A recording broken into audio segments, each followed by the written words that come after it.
Kenyans are being told that this is a Gen Z demonstration, Mr. Speaker. I want to prove to Kenyans that there was no Gen Z demonstration because colleagues of ours were used to mobilize people to come and demonstrate in Nairobi. We know Honorable Kakuya, Honorable Major Dong, Honorable Manzo in Wote, all were mobilized to bring goons and people to Nairobi, Mr. Speaker, to make sure that there is problem with this country, Mr. Speaker. Mr. Speaker, let me have my say, you will have yours. Mr. Speaker, this is what happened. The newspapers and the media of this country will not tell you, Mr. Speaker. Mr. Speaker, Mr. Speaker, people have not been used without a substantive Mr. Speaker, we cannot mention. Mr. Speaker, Order. Mr. Speaker, Take your seat. Order. Take your seat. If order.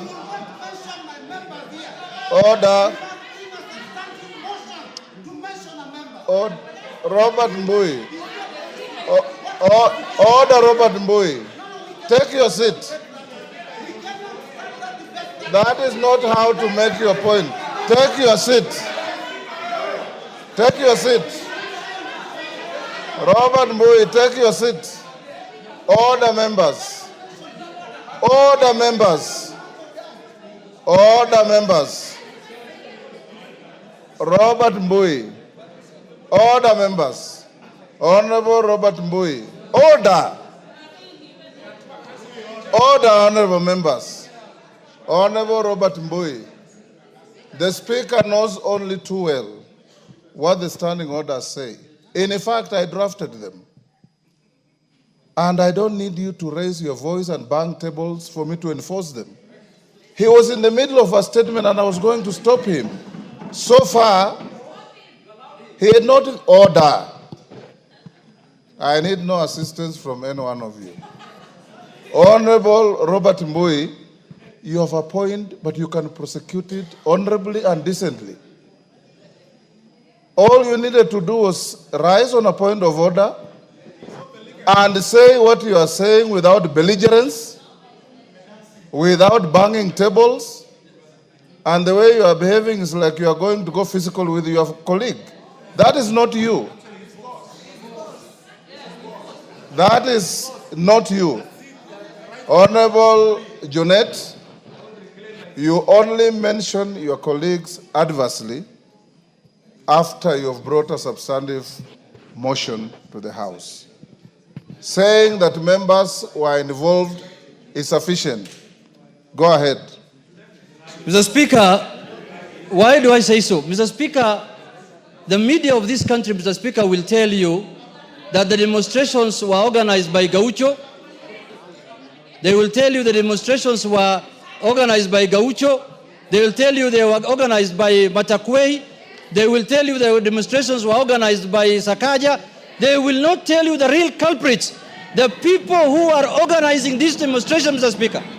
So it is incumbent upon us as people who have to discuss matters of national importance, Mr. Speaker, to tell Kenyans the truth, Mr. Speaker. Mr. Speaker, what happened yesterday was very clear. Mr. Speaker, it was not a Gen Z demonstration. It was a demonstration that was organized politically in this country, Mr. Speaker. And you can see where it happened. It took place in Nyeri. That is where Gachagua comes from. It took place in Madira. It took place in Kisii. Mr. Speaker, the standard that has been set, the standards that has been set by Gachagua in this country is that if you want to qualify to become a presidential candidate in his so-called opposition alliance, you must do as much demonstrations as you can. He has given them a benchmark that for you to qualify to become a presidential candidate in their team, you must cause anarchy and you must do demonstrations, and that is how you are going to qualify to become one, Mr. Speaker. And destroy property. Mr. Speaker, this ethnic mobilization in this country must end. Demonstrations must be for all Kenyans. Why do you destroy the property and the livelihoods of your own community, Mr. Speaker? Mr. Gachagua. Mr. Speaker, you can see the kind of planning that has been put into this matter. You can see the kind of money that has been paid to this matter, Mr. Speaker. Mr. Speaker, we must call a spade if we are to save this country, Mr. Speaker. Mr. Speaker, I am standing to move them. Mr. Speaker, yes, my second point. Order. Yes, Wanjiku Moya, what is it? Honorable Speaker, you just ruled few minutes ago that Honorable Junet should substantiate when he's mentioning the names of persons on this floor. Was Honorable Rigathi in Homa Bay? Was Honorable Rigathi in Mombasa? Was Honorable Rigathi in Kakamega? Was Honorable Rigathi everywhere? Order, Honorable Wanjiku. Gone. Order. Gone.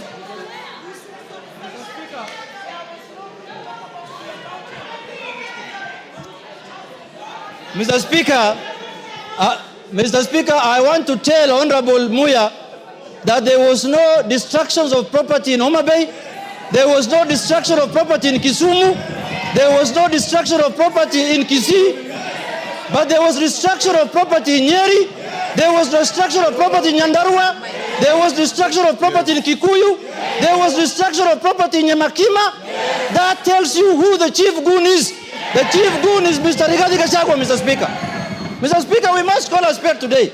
We must call a spade today, Mr. Speaker. You can see, Mr. Speaker, this is one man who is holding his community hostage, Mr. Speaker. He has decided to use his community and destroying their property and impoverish them in this country, Mr. Speaker. This is the Lord of poverty.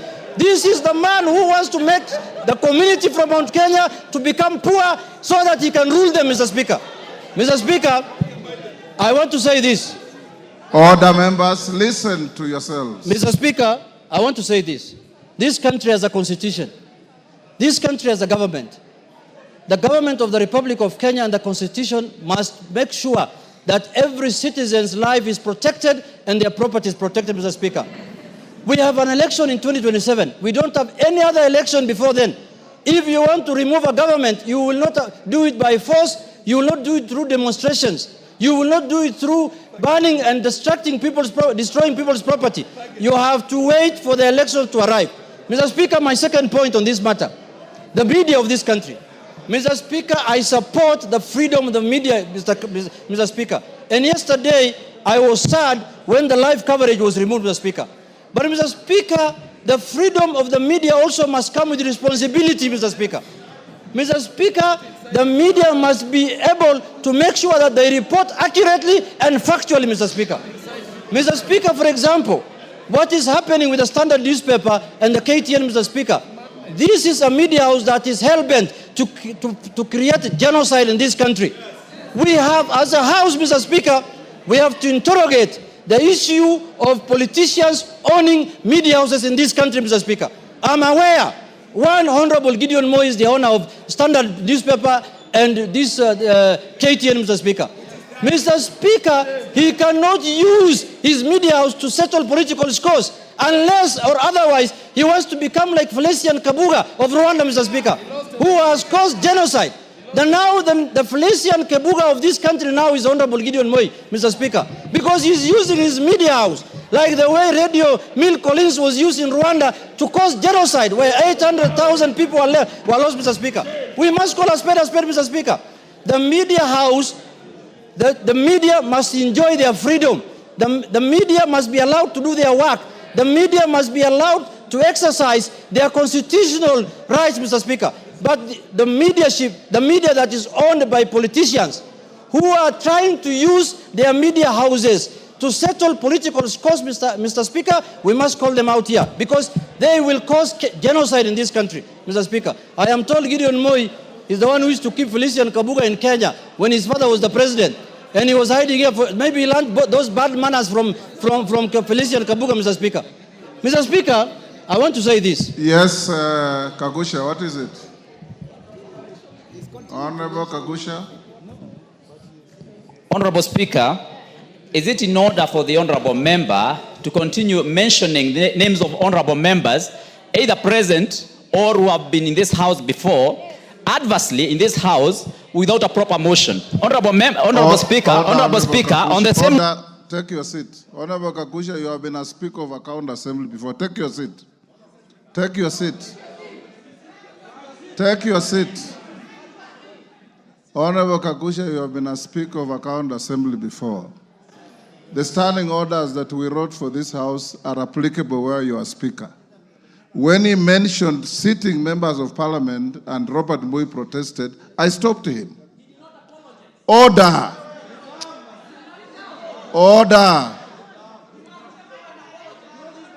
Honorable Kakusha, as a first-term MP, if you think you'll gain traction by being sent out of the House, I will not send you. Just take your seat and become and participate in debate. You want to speak, I'll give you an opportunity. But don't be rowdy. Former members of this House don't enjoy the privileges sitting members enjoy. Read your standing orders properly.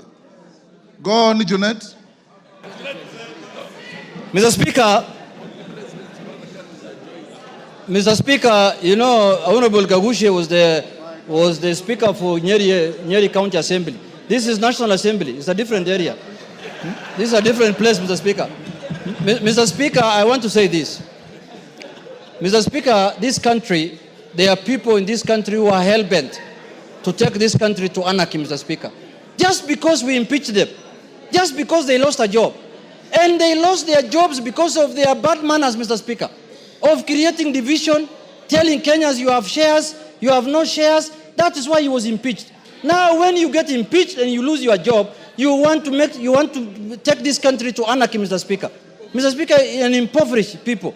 Mr. Speaker, we will not allow that. Yesterday, we were told we were commemorating the Gen Z's death, Mr. Speaker. Is Honorable Kalonzo Musyoka Gen Z? Is Eugene Wamalwa Gen Z? Is Rigathi Gachagua Gen Z? Is Jimmy Wanjiga Gen Z? Is Maraga Gen Z of all people? What Gen Z was there for us to see yesterday? We saw all the men who are supposed to retire, who are running around here, running for political office, Mr. Speaker. Mr. Speaker, when Baby Pendo was killed in Kisumu, Mr. Speaker, Eugene Wamalwa was a cabinet minister, Mr. Speaker, of the Republic of Kenya. When we passed the draconian laws of the security laws in this House, Mr. Speaker, Justin Muturi was the Speaker. When the IG, the independent office of the IG was mutilated in this office, Mr. Speaker, Justin Muturi was the Speaker, Mr. Speaker. Now, Justin Muturi now says he wants to be chair of some commission called Justice Commission. That commission must start by investigating Muturi himself, Mr. Speaker, because he's the one who has caused the highest atrocities in this country by occupying the office of the Speaker, Mr. Speaker. And all those are on record, Mr. Speaker. We are not going to keep quiet anymore because we can see our country. They want to take our country down to the dogs, Mr. Speaker. They want to make Kenya a banana republic. Give him a minute. If you want to remove William Ruto as the President of the Republic of Kenya, wait for 2027. There will be an election on the 10th of August 2027. Mr. Speaker, I want to conclude by saying this. Kenya is a constitutional democracy. Kenya is a constitutional democracy. Let people not hide under the guise of Gen Z to cause anarchy in our country, Mr. Speaker. There is a deliberate attempt in this country to silence all institutions in this country. They want to silence Parliament. They want to silence everyone who speaks for the people so that the only people who can speak are the civil society, LSK, and other kind of people. Mr. Speaker, I look at now the chair of LSK, who is my friend. Her mandate has expanded from legal issues now to political issues. Now we should elect the president of LSK through universal suffrage. Because, Mr. Speaker, that's the work she's doing. She's doing politics all the time, Mr. Speaker, which is good for the country, but she should limit her work to advocacy of rights of the people, Mr. Speaker. Mr. Speaker, I want to say this in conclusion finally, that what happened yesterday was an attempt to take over power unconstitutionally, to do a coup on the governance, on the government of the Republic of Kenya. We lost an election as ODM. We disputed the election. We went to the Supreme Court. The Supreme Court told us you have lost the election. We abided by the decision of the Supreme Court. We never attempted to overthrow the government. What the hell can this Rigathi Gachagua do that he can take power through unorthodox means? Gachagua must be arrested as early as tomorrow. Tomorrow morning. Thank you, Mr. Speaker. I beg to move. I beg to move, Mr. Speaker. And I request the leader of the majority party, Honorable His Eminence, His Highness, the Kingpin of Mount Kenya, Kimani Ichung'wah, to second the motion. Majority Leader. Thank you, Honorable Speaker. Honorable Speaker, I beg to second this motion. Honorable Speaker, as I second this motion, it's important. Order. It's important, Honorable Speaker, as I second this motion, for us to be clear on what the motion is asking us to do. One, Honorable Speaker, is to affirm and acknowledge that the people of Kenya and every citizen in the Republic of Kenya has the right to demonstrate, protest, and express dissent in accordance with our Constitution, but do so peaceably and unarmed, Honorable Speaker. The other thing we're asking to be done by this motion is to condemn, in the strongest terms possible, the wanton destruction of property that we witnessed yesterday. And I dare say, Honorable Speaker, that wanton destruction, as the mover of this motion has said, was visited largely on the people of the Mount Kenya region, where I come from, on businesses owned by the people of Mount Kenya. If you look at Nairobi County, Honorable Speaker, the businesses that were looted were largely businesses owned and being run by people from Mount Kenya. Whether it is OTC, whether it is Nyamakema, Honorable Speaker, I was under attack myself. But I watched a clip by a young lady who was praying to the Almighty God that you, God, who has provided me with resources to stock my shop that was looted today, I pray that the God I pray to will restore my business, everything that I have lost, and double it. And I want to assure that lady, we will support you even as we seek to support other people who lost lives and livelihoods, Honorable Speaker. And let me express my regret, Honorable Speaker, and my condolences to those who lost their lives, not just yesterday, but even last year, Honorable Speaker. But we must have a way to mourn and memorize those that we have lost. We do not need to lose more lives to memorize those that we lost last year. Yes. We do not need to. Honorable Speaker, the other thing this motion is asking us to do as a House is to call upon the Inspector General of Police and the DCI, the Director of Criminal Investigations, to immediately and expeditiously investigate the acts of lawlessness and bring to justice those found culpable, including, Honorable Speaker, current and former politicians who are involved in the planning, mobilization, financing, and incitement of mobs and goons and criminals, Honorable Speaker. That for me is cardinal, Honorable Speaker. June 2024, 25th of June 2024, with the unfortunate incidents that happened, Honorable Speaker, we let it pass. If you can protect me from the member for Narok County and the member for Elgeyo Marakwet. Honorable Speaker was saying June 2024, we let it pass.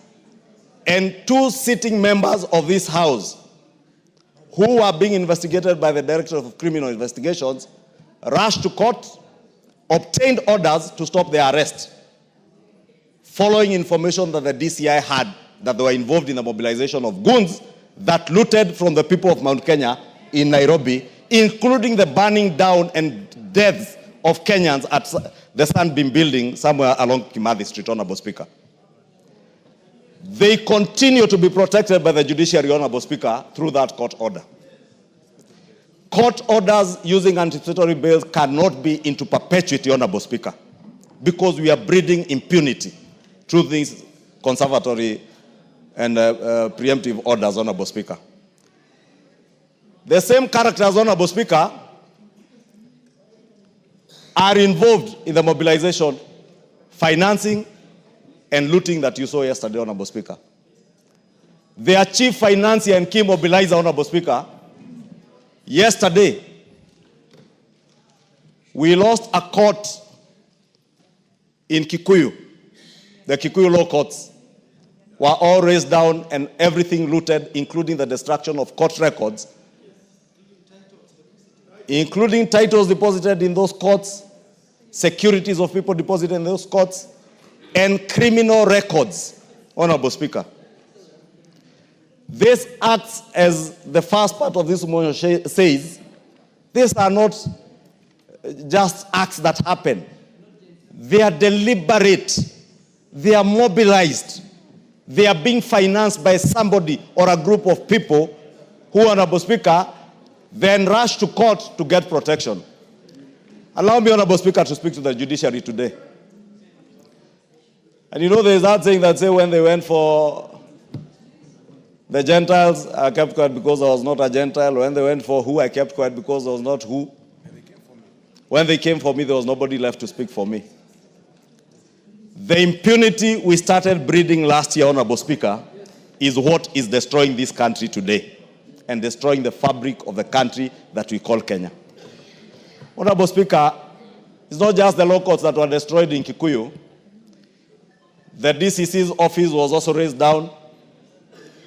I've said the law courts, the sub-county, the county offices, including graders and machinery of the county government of Kiambu that help our people to do their roads, and county records, including our own property records in those offices, Honorable Speaker. The people doing this, Honorable Speaker, and that is my greatest concern, and that's why I alluded to what we are calling upon the DCI and IG to do, is that people are being ferried from Limuru and Dagoretti into Kikuyu and some as far as Kiambaa and Juja to come and visit the wanton destruction that you saw yesterday. Honorable Speaker, I am growing old, but I am not older than my father. My father is 105 years old, with a wife who is 85 years old, my mother, Mary Mombi. And they have worked hard to bring us up and to raise businesses that have supported our family. Yesterday, Honorable Speaker, there was an attempt to kill my 105-year-old father and 85-year-old mother. All in the name of myself being the leader of majority in this house and having done my work to the best of my ability as God may help me. And I saw by the Bible, Honorable Speaker, standing before you, that I will execute my duties without fear, without favor, and to the best of my ability. And I will continue to do that, Honorable Speaker. Let nobody be in doubt. The Honorable Junet Mohammed has mentioned names. I did say here last year during the impeachment process of the former deputy president that this is a dark man with a very dark heart. Very black heart. I dare say today, Honorable Speaker, in this house, Honorable Rigathi Gachagua is the one who directed goons he mobilized to go and murder my parents, destroy my property in Kikuyu, destroy the property of the people of Kikuyu in the name of revenge. Honorable Speaker, we cannot build a country that way. That is why, Honorable Speaker, we are asking the Inspector General of Police. It cannot rest at this. Nobody, not Kimani Ichung'wah, not Rigathi Gachagua, not the sitting members of parliament in this house, Honorable Speaker, who are doing this work, and some 2 senators, Honorable Speaker. And as the Honorable Junet Mohammed has said, if you look at the trajectory of violence and destruction that visited, you can associate that violence with a particular politician and the area they come from and the kind of thuggery that was going on, Honorable Speaker. So as we condemn, Honorable Speaker, let us call on the Inspector General of Police and the Director of Criminal Investigations. Anybody involved in this criminality, whether it is Kimani Ichung'wah, whether it is Junet Mohammed, whether it is Rigathi Gachagua, whether it is Jane Kehara, whether it is Kaluma, whether it is Ngogoyo, whether it is Major Dong, whether it is Gakuya, whether it is Senator Medho, investigate each and every one of them without fear or without favor, and whoever is culpable, bring them to book, Honorable Speaker. Because we cannot have a country of lawlessness, Honorable Speaker. We cannot have a country... Give him 1 minute. Honorable Speaker, I was finishing by saying we can't have a country where I purport to speak for the people, my people, yet I mobilize people to destroy my people's property. I mobilize people to kill our own people so that we make political capital out of it. We must desist as political leaders in this country from using our people as political pawns to make political capital out of, Honorable Speaker. And I condemn the lawlessness, the violence, and congratulate the people of Mombasa, Honorable Speaker. The people of Mombasa yesterday demonstrated what peaceably demonstrating is. What happened in Nairobi and in other areas in central Kenya were riots, disorder, and anarchy, Honorable Speaker. And the owner of that anarchy is known, must be apprehended. Honorable Speaker, allow me to commend the police also for the restraint that they exercised yesterday and for the hard work they put yesterday when a police lady was being brutalized by men, grown men, beating up a woman, Honorable Speaker. It's the most despicable thing you can find.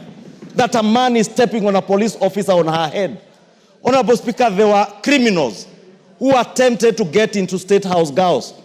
It is not William Ruto's children who go to State House girls. It is not Kimani Ichung'wah's daughters who are in State House girls. It is our children. Why would anybody mobilize criminals to attack young school girls in a school? I commend the police for protecting State House girls, protecting other lives and property that they protected yesterday, Honorable Speaker, and call on them to take action on the financiers, the mobilizers, and those particular criminals, and those who want to drive our country to anarchy. And we tell them, resounding as a house, we shall not allow our country to be driven to anarchy by bloodthirsty people, bloodthirsty politicians who have no agenda, who have no vision for Kenya, who can only harp on Gen Z. A Gen Z, a generation, they are neither a Gen Z, nor do they have children in their houses who are Gen Zs, Honorable Speaker. I have 2 Gen Zs in my house. I know what these children want. Those who are just harping on Gen Zs and riding on their wave, Honorable Speaker, are only trying to take advantage of a desperate generation of young Kenyans. Let us desist from doing that, Honorable Speaker, and I beg to second. Order, honorable members. Those on their feet, take your seats. Honorable members, I now propose the question, which is that appreciating that Article 37 of the Constitution guarantees the right to assemble, demonstrate, and present petitions to public authorities peacefully. Further appreciating that on Wednesday, 25th June 2025, Order, members. Order, Martin. I think in the induction we told you that however pressed you are, when the speaker is on his feet, you maintain studious silence.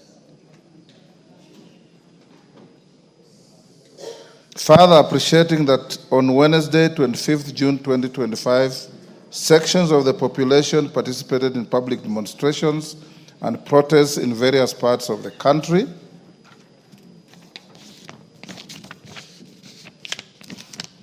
Deeply disturbed in exercise of this great constitutional right, there were numerous cases of violence, arson, invasion into both private and public premises, attacks on innocent wananchi and security officials, most of police officers.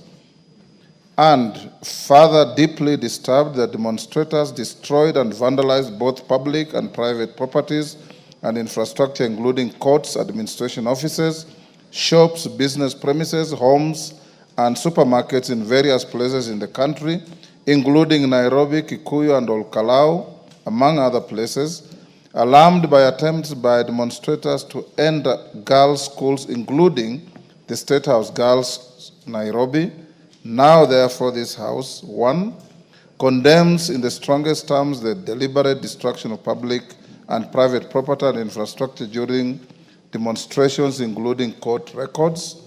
2, express grave concern over the repeated incidents of violence targeting civilians and public officers, including security personnel. 3, affirms and acknowledges the right of every citizen to demonstrate, protest, and express dissent, while emphasizing the need to protect livelihoods and property.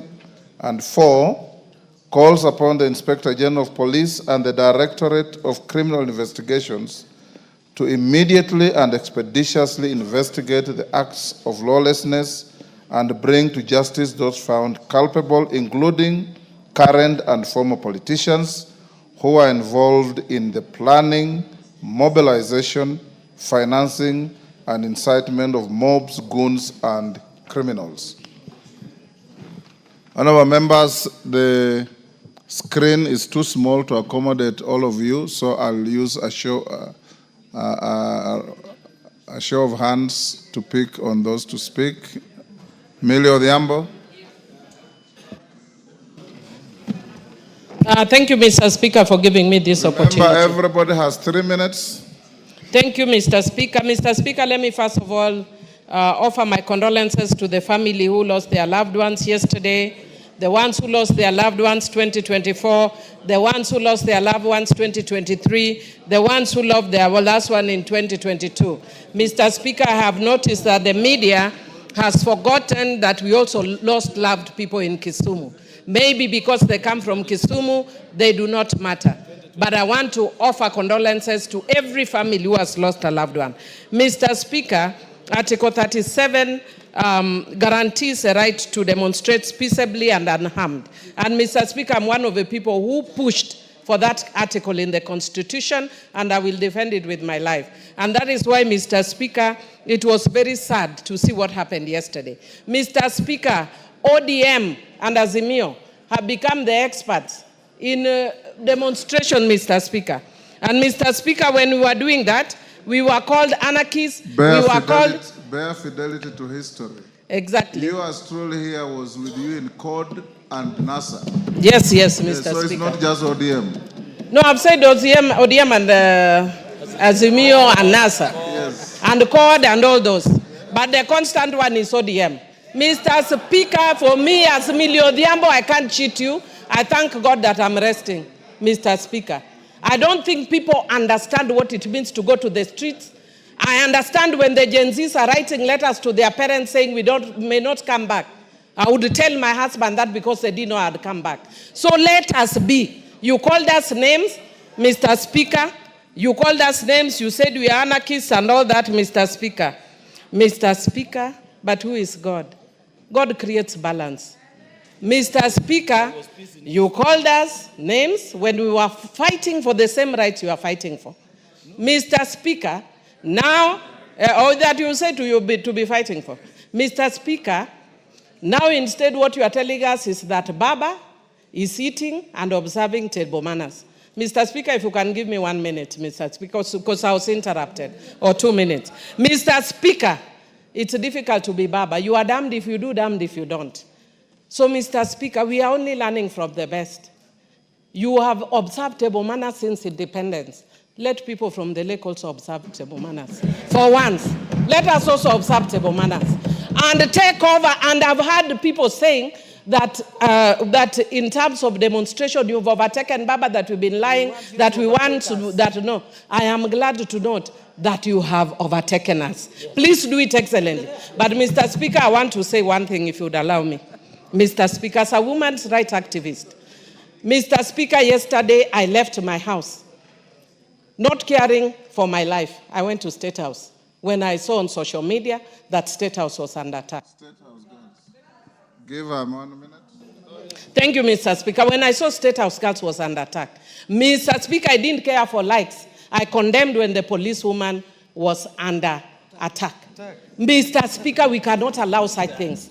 Mr. Speaker, where we are attacking women, and then, Mr. Speaker, today in the morning in the WhatsApp group of FIDA, I saw something very disturbing.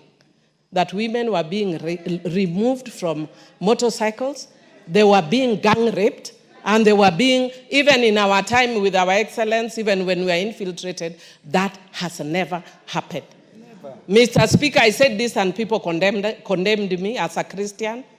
Come, let us reason together. It's not about who is winning. This country belongs to all of us. Thank you. George Murugara. Thank you. Thank you very much, Mr. Speaker. The Speaker, allow me also to... Seeing the interest, I will reduce the time to 2 minutes. Thank you. Thank you very much. Go ahead. Allow me kindly to empathize with the families and the persons who suffered fatalities yesterday, their properties damaged. This is abhorrent. It has nothing to do with Gen Zs because we know for sure these youngsters were out to express themselves, but some hooligans hired by unscrupulous persons invaded them and decided to take things south. Honorable Speaker, I think always we must be the role models and examples. Even now we've been told ODM, the members who are here, Junet Mohammed, Millie Odhiambo, are examples on how we should be demonstrating. Honorable Speaker, as I watch the leaders who went to the streets, including a former Chief Justice of the Republic of Kenya, and for once, I asked myself whether really this is what a former Chief Justice should be doing. I saw another former Vice President of the country, Kalonzo Musyoka, carrying a wreath to go and lay on behalf of those who had lost their lives. Nothing wrong with that whatsoever. But you do not lay wreaths on the streets to remember those who had passed on. Order. You actually, Order, Jess Kambalu. Order. You actually lay wreaths on the graves of those who passed on, not in the streets. So I wondered what Honorable Stephen Kalonzo Musyoka was doing, especially to our young people who should be learning from him, emulating him on how we should be properly doing our things. As leaders, we are role models. We are not there to incite young people, misdirect them, or mislead them. We are there to tutor them to rights and the paths of righteousness. So, with all that, while the Gen Zs were right, our politicians were not right at all, and this is the time they should be called upon to account. Thank you very much, Honorable Speaker. Robert Mbui. Yeah, thank you, Mr. Speaker. I also condemn in the strongest terms possible the destruction of property and infrastructure. And but Mr. Speaker, we must be careful because when you look at the way this motion is worded, we seem more concerned about the property that was damaged, and we are not talking about the 10 people that lost their lives yesterday. We are not talking about the 60 that lost their lives last year, right here in Parliament. Order, Mr. Speaker, Robert Mbui, order. Mr. Speaker. Order, Robert Mbui, take your seat. Save his time. Save his time. Robert Mbui, I'm also sitting here and I listen. Let's have fidelity to facts. Milo Odhiambo next to you has eulogized all the dead up to 20 years back. Your neighbor there who moved the motion talked about the same thing. Kimani Ichung'wah talked about the same thing. So let's bear fidelity to facts. The motion is not just about what is written, but also what is going to the Hansard. Go ahead. Mr. Speaker, your time was saved, so you have not lost. Mr. Speaker, the motion is very clear. It doesn't actually talk about the 60 that were killed last year. It doesn't talk about the 10 that were killed yesterday. It talks only about the destruction of property. So, Mr. Speaker, it's important. It's very important that we be careful about this issue. Mr. Speaker. Yes, Junet. Mr. Speaker, is my deputy, who is not behaving very well also. Mr. Speaker, is he in order to mislead the House that we are in demonstrations, we have only lost 10 people, 60 people, when he knows very well we were with him having sufrias on our head, and we lost over 100 people on the road, Mr. Speaker, and he was part of us that time. Why is he not talking about those ones? Only because they are Luos, Mr. Speaker, and their lives don't matter. Luo lives don't matter in this country, Mr. Speaker. Mr. Speaker, the minority leader knows that we also lost people from our region. during all those demonstrations. So it's not about tribe. Mr. Speaker, we have to be careful not to trivialize a very serious thing. Now, Mr. Speaker, my concern is this, that this regime, unfortunately, seems to be curtailing rights that are enshrined in our Constitution under Chapter 4. Mr. Speaker, the first one is the freedom to demonstrate, Article 37. Yesterday, you know that the police were trying to stop our youth from demonstrating, which unfortunately is against the Constitution.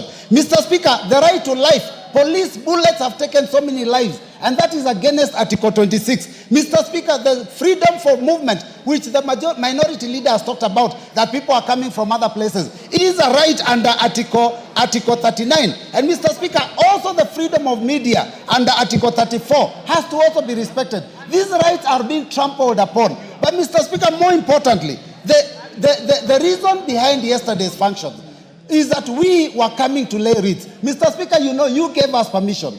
We laid wreaths even with members of this House, outside Parliament, with your permission. I had informed you that my leaders would also be coming to lay wreaths, and you didn't refuse. You only said they don't come. I told you it was not welcome in the presence of Parliament. You said they don't come into Parliament. Yes. Mr. Speaker, we laid the wreaths at the fence on the barbed wire that has been put, that is barricading Parliament. Mr. Speaker, how does a member then wake up and say that it is wrong for my party leader to commemorate and mourn those that were killed from all regions of the country? So, Mr. Speaker, I think let us not trivialize this thing. I have seen there's an attempt to try and malign certain individuals out of yesterday's activities. Mr. Speaker, this was spontaneous and it was done across the country. And Mr. Speaker, I condemn the destruction. I condemn the looting. I condemn the killings. But we must condemn it fairly so that we do not make it a partisan issue or an individual or even a tribal issue.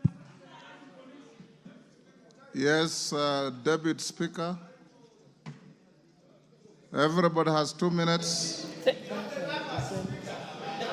Thank you, Honorable Speaker, for giving me the opportunity. I must say that I give my condolences to the families who lost their loved ones. Also, my sympathies with the police officers who are injured. And also, congratulate the police for trying to keep the peace of this country. Honorable Speaker, what happened yesterday was not demonstrations. They were not peaceful demonstrations. Those were acts of hooliganism by criminals who destroyed people's properties. Today, there are people in Nairobi and other parts of the country who are facing bankruptcy. There are people who will not be able to pay for their children to go to school or even feed their families because they have lost everything and all their investment as in the name that somebody was exercising their right, their constitutional right to demonstrate. Yes, you can exercise your constitutional right to demonstrate, but you cannot exercise your right while you destroy the properties and the rights of others. That is completely unacceptable. Your rights end where the other person's rights start. And so we must guard our country from anarchy. We must take action against those who attacked our police stations. CCTV footage is available. They should be arrested and they should be charged. Because even if they are our children, they are not permitted to destroy people's properties or to burn down the government property, vehicles, police stations, courthouses. And I must say, shame on you, Chief Justice Maraga. You're currently on pension paid by the government. They pay for your cars, they pay for your gardener, they pay for your cook, and then you go to the streets to demonstrate and mislead our children, to destroy people's properties. Shame on you, Chief Justice Maraga. Somebody of you... Farah Malim. Mr. Speaker, I also begin by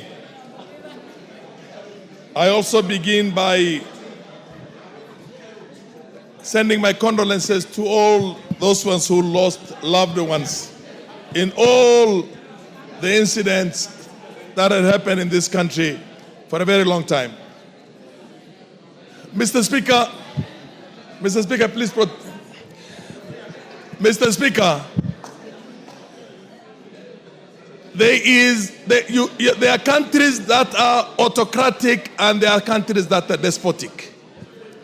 There are countries that are ruled by dictators. It is better to be ruled by a despot than to get into a situation of anarchy and chaos and you have a dissolution of that country. Mr. Speaker, the cardinal rule of the executive in this country here, Mr. Speaker, protect me from all this. Order, honorable members. Let's listen to one another. Go on. Mr. Speaker, my message goes out to two people. Anybody who is a dignified, retired politician who is having a pension on the basis of that position he held like a speaker, or anybody or in the judiciary, or a politician who is a former president or a former prime minister and gets involved in these kind of things, we should make a law that makes sure that he does not enjoy those perks again. I respected Maraga up until now, but I've now seen that he is nothing but a chaotic anarchist. Juvenile and many others. Mr. Speaker, they took a bit of my time. Give me 1 minute. Mr. Speaker, the most protected place in this world is the White House. It's not the Pentagon. Give him a minute. It is not the Pentagon. If you try to scale the boundary of the White House on 1600 Philadelphia Street, you'll be shot in the head. Immediately there are snipers out there to make sure that nobody scales that. When you have an ambition to go and occupy State House, you have occupied Parliament, you have burnt what they call the judiciary, Mr. Speaker, that is anarchy and chaos, and it is on the executive to make sure that the institutions are protected, the lives and properties of Kenyans are protected, and there is a rule of law. There is only one way of dealing with people who are lawless, and that is a very firm application of the law itself. Mr. Speaker, we don't want to have a failed state. If we continue with this kind of liberalism and the way things are happening right now, Gachagua should be in prison today. He should be out there recording a statement and going to prison and going to court. And so should be all those other. Mary Masse. Order. Mary Masse. Thank you, Honorable Speaker. Honorable Speaker, I stand also to condole with the families who lost their loved ones and also wish quick recovery to all those who got injured, including our police officers who are putting their life in line to protect Kenyans and their property. Honorable Speaker, what happened yesterday was very disgusting, despicable to say the least. Honorable Speaker, what we witnessed yesterday was an organized uprising against this country. And we cannot allow this to continue, Honorable Speaker. Honorable Speaker, we've had demonstrations in the past. We have had demonstrations, but the peculiarity of the recent demonstrations is disturbing, Honorable Speaker. Why are they targeting protected areas like Parliament, like State House, Honorable Speaker?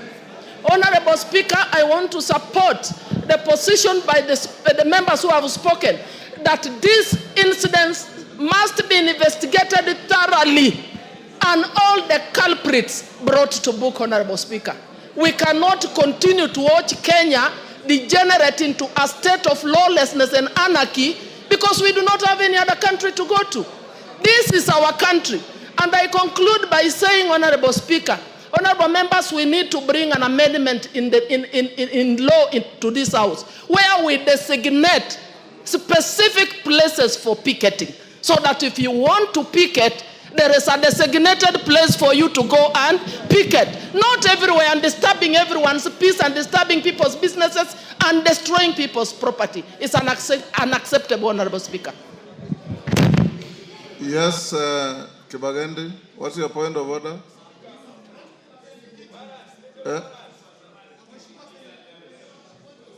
You have a point of order. Yes, what is it? Kibagende, hold your horses.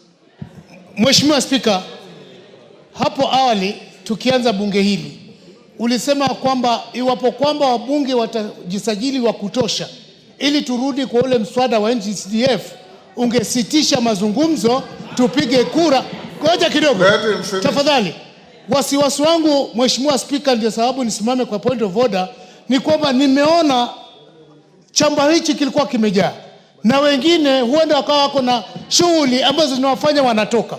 Ifike wakati wa kama nitujadili mswada huu tuwe hatuna idadi ya watu, na kuomba Mheshimiwa Spika kwa taadhima zote na heshima usitishe mjadala huu kwanza, tujadili mswada uliokuwepo, tupige. Thank you, Honorable Chonga. From where I sit, I can see all of you, and I can tell how many you are. Since I made that pronouncement, the highest recorded number has been 193. That is not 233. The highest number you have recorded since I made the direction has been 193. So the moment you reach 233, I'll stop the clock on this motion and we vote. The moment we don't get there, the motion we passed stands. Thank you. Kibagendi. Thank you, Honorable Speaker, and I want to appreciate for this opportunity. It is the first time you've given me a chance to speak outside a question or statement in this House. I appreciate.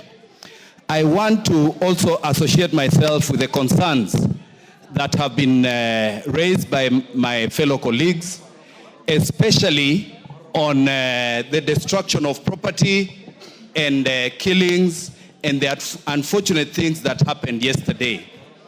I, however, would also like to caution, we need to be also talking about the issues that have been raised by Gen Zs. The issues raised by the Gen Zs. Fatuma, just hold on, Kibagende, hold this time. Yes, give Mama. Honorable Speaker, thank you for the opportunity. Honorable Speaker, Honorable Kibagende has just made a statement. Maybe you didn't take notice. That it is the first time that you've given him an opportunity to speak in this House. Yes. I would like him to know that you don't pull people from their seats to speak. You must raise your voice. You must show that you are interested in speaking. So I beg him to withdraw that statement because you don't work in partiality. You are very considerate, Mr. Speaker. And he's never even in the House and he's blaming you. You don't point people from their houses to contribute. That is wrong with Kibagende. Thank you. Thank you, Fatuma, for defending me. And that's why I ignored it. Go on, Kibagende. That's extremely irresponsible from my fellow honorable member. Go on with your contribution. Now, I wanted to make a point this way, Honorable Speaker.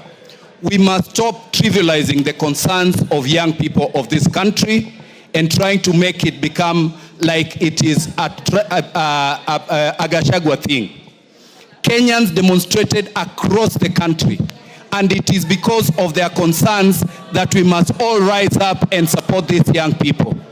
Honorable Maraga did not come to the streets because he just wanted to come to it is because of the concerns of young people. I'm perturbed by what Honorable Farah Maalim and the Deputy Speaker are speaking about Honorable Maraga and those who've spoken about the former Deputy President. It is irresponsible. What is your point of order? Mr. Speaker, Honorable Kibagende is saying this was a Gen Z demonstration. Could he share the House with his experience in organizing the one in Kisii County, Mr. Speaker? Because he was the supervisor and organizer of that one, Mr. Speaker. Mr. Speaker, I hope you'll add me the time because you realize all this time members have been... Go ahead with you. What I'm saying is this. Honorable Junet, with all due respect and all the leaders that have spoken before me, we need to be more concerned about the issues raised by young people in this country rather than trivialize this to what Gachagua has done to this country. Gachagua is such a small person. Did he organize in Mombasa? Did he organize in Kisii? Did he organize in Kericho? Why don't you have him arrested? Deal with Gachagua in accordance with the law. And finally, we want to advise that this... Mwafrika,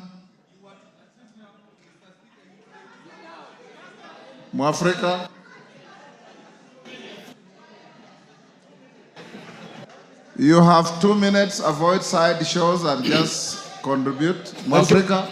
Thank you, Mr. Speaker. I don't want to repeat what has been said by other members, Mr. Speaker, but I have an issue of the way deployment of security was done yesterday selectively, Mr. Speaker. Mr. Speaker, I would like to give an example of Githurai. Let's listen to Mwafrika. Mr. Speaker, I have an issue in the way security was deployed yesterday selectively. I would like to give an issue of Githurai, Mr. Speaker. Cooperative Bank, Githurai branch, was broken into.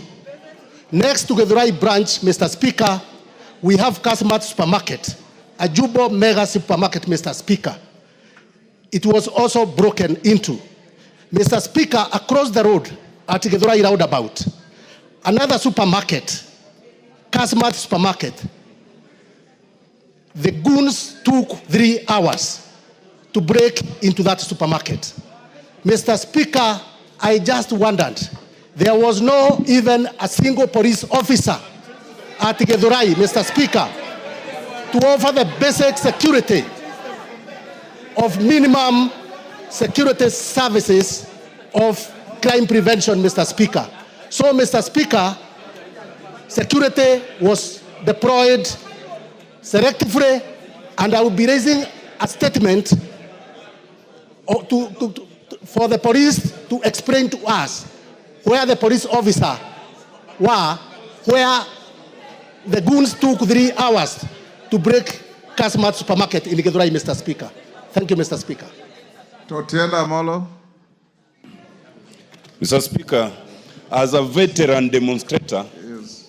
I empathize and condole with the families that lost their loved ones.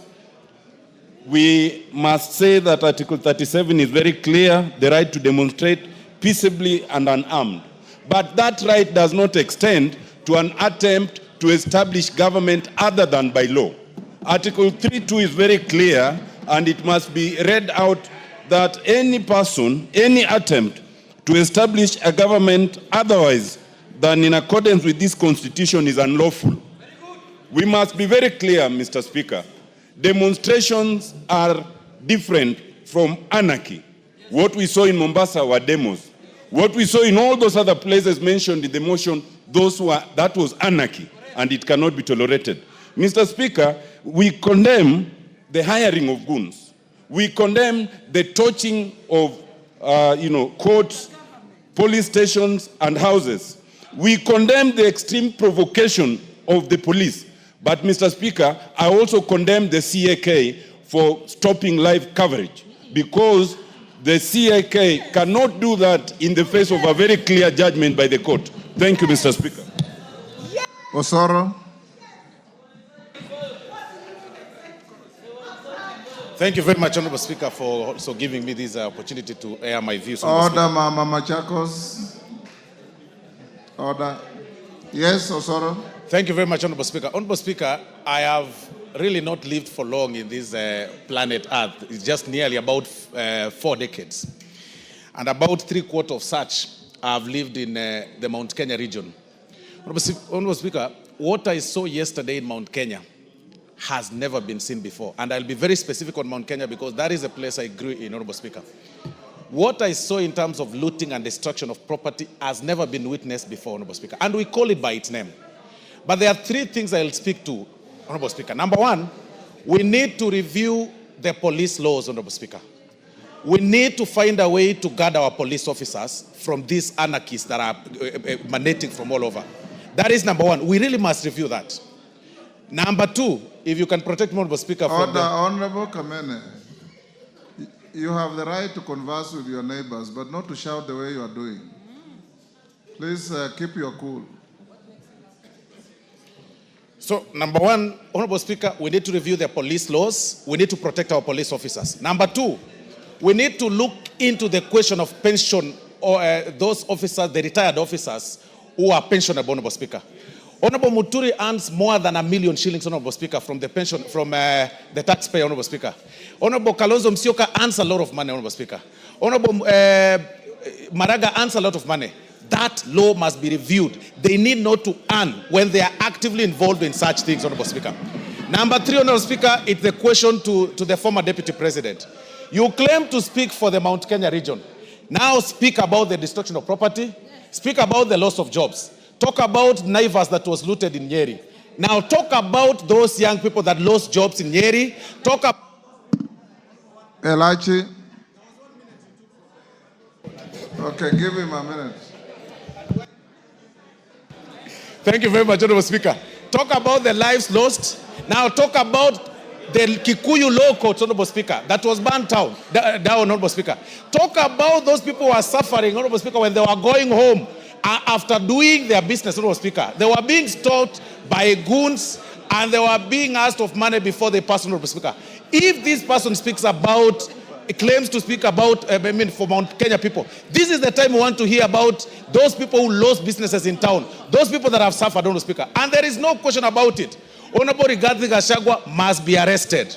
And all the politicians that work under him, they should be arrested and investigated, because we saw some of them moving around and claiming that they are supporting this movement called Gen Z, which is a lie, Honorable Speaker. There is no movement called Gen Z. These are criminals. There is nothing like that. There is nothing called Gen Z, Honorable Speaker. Those are people who are hiding behind a generation to loot and bring anarchy in this country, Honorable Speaker. Elachi. Thank you, Mr. Speaker. Mr. Speaker, I also rise to say that indeed it is very unfortunate as leaders to just see our country go.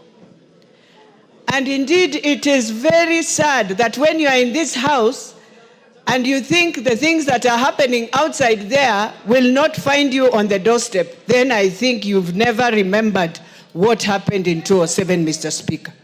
We started a joke. We ended up with all the lives we lost. And so as much as I will say today that it is sad for parents who lose their children because of political scores, that today we are here again discussing an anarchy in Nairobi, Mr. Speaker, I will tell you, and first of all, thank all the constituencies in Nairobi that made sure they restrained themselves from destroying property. But at the same time, the rapes that happened on Thika Road, Mr. Speaker, has never been done like that. And Mr. Speaker, I want to speak as I finalize to our generation, that you are a young generation that can shape the future of this country. You are innovators, you are digital.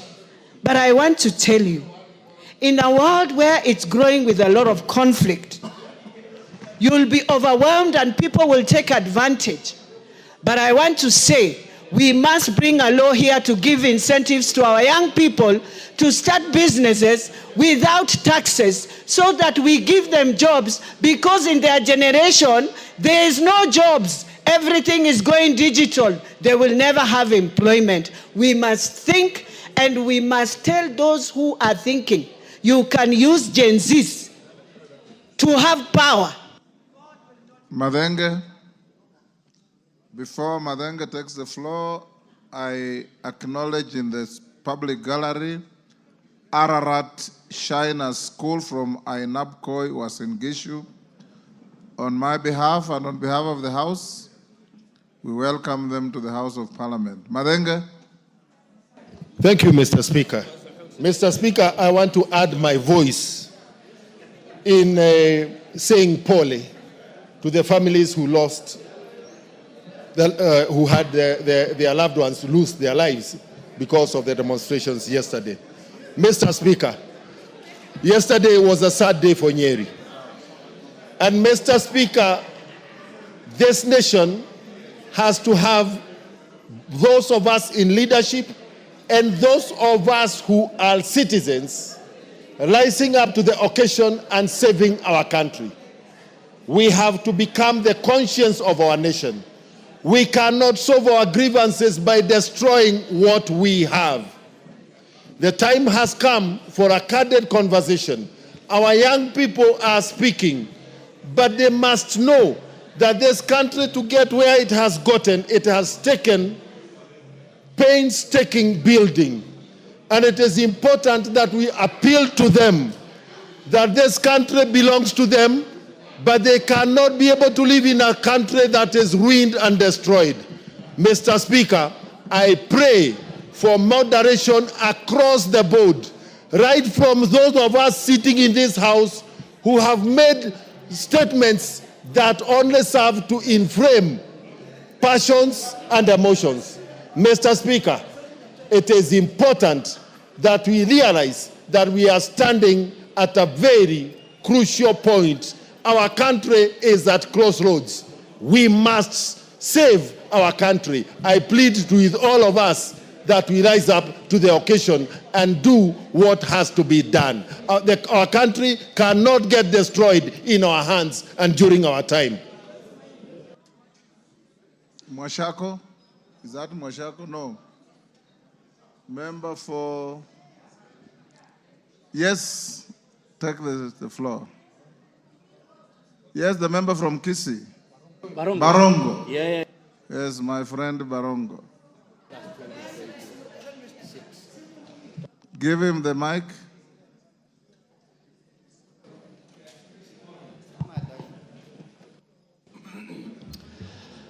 Thank you, Mr. Speaker, for the opportunity to also contribute on the what we witnessed yesterday. Mr. Speaker, I can see from the mood of most of the members a blanket condemnation of what happened yesterday. But, Mr. Speaker, this has not happened just once. This is the second time that this is happening. And for sure, next year, the Gen Zs again will rise up again to continue to press all of us around addressing the issues that are very important to them. So as much as we are condemning everything that went wrong yesterday, we must laud these people for pushing us to be better versions of ourselves so that we can be able to bequeath them with a better future going forward. I thank you, Mr. Speaker. Didymus. Thank you, Mr. Speaker. Mr. Speaker, I want to say this, that what we witnessed yesterday was not a demonstration. What we witnessed yesterday was a group of criminals that were mobilized by an individual who want to use the tears of Kenyans who are losing their businesses and the blood that our young people are shedding to resurrect his already stifled political career.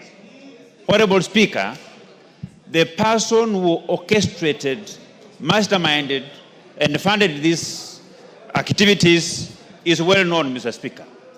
The police must arrest the former impeached Deputy President of the Republic of Kenya, Rigathi Gachagua, because we cannot continue as a country to watch a tribal individual mobilizing his members of his communities to engage in hooliganism, Honorable Speaker.